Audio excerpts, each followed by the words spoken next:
Morning बच्चों, कैसे हैं आप। चलिए बच्चों, आज की क्लास को आगे बढ़ाते हैं पिछली क्लास से, और हमने बहुत अच्छे से समझा है पिछली क्लास में सेल्स परचेज, सेल्स रिटर्न और परचेज रिटर्न को एग्जांपल्स के थ्रू। आज हम बात करते हैं कि गुड्स क्या होती है।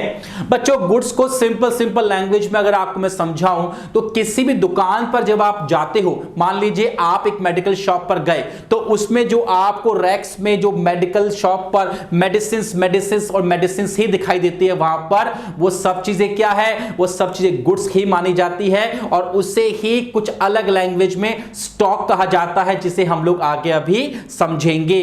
तो चलिए सबसे पहले इसके डेफिनेशन को हम लोग समझ लेते हैं। तो डेफिनेशन की अगर बात करें, goods include all those things which are purchased for resale or which are used for producing the finished goods products which are also meant to be sold। तो गुड्स का मतलब क्या है, जिस चीज को आपने परचेज किया है इस पर्पस से कि इसको आप रीसेल करेंगे, राइट। तो जो भी दुकान पे आपको माल दिखता है, जो दुकानदार ने, शॉपकीपर ने माल परचेज किया हुआ होता है, दुकान पे माल भर के रखा हुआ होता है, वो किस लिए रखा हुआ होता है, बेचने के लिए ही तो रखा होता है, इसलिए उसे गुड्स कहा जाता है। आगे देखते हैं, thus for a furniture dealer purchase of chairs and tables is termed as goods.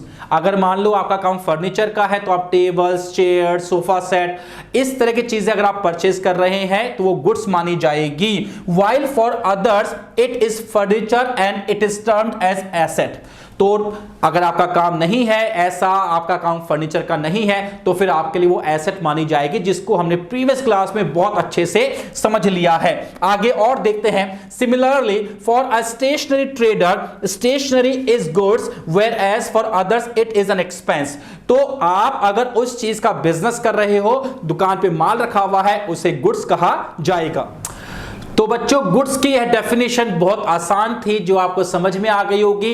Exam में जब भी आएगा what do you mean by goods, तो आपको इन्हीं डेफिनेशंस को वहां पर लिखकर आना होगा। सो आई बिलीव आज की यह बहुत इंटरेस्टिंग क्लास आपको समझ में आई होगी। मिलते हैं अगली क्लास में किसी अच्छे टॉपिक के साथ। तब तक स्वस्थ रहिए, मस्त रहिए, अकाउंट्स पढ़ते रहिए।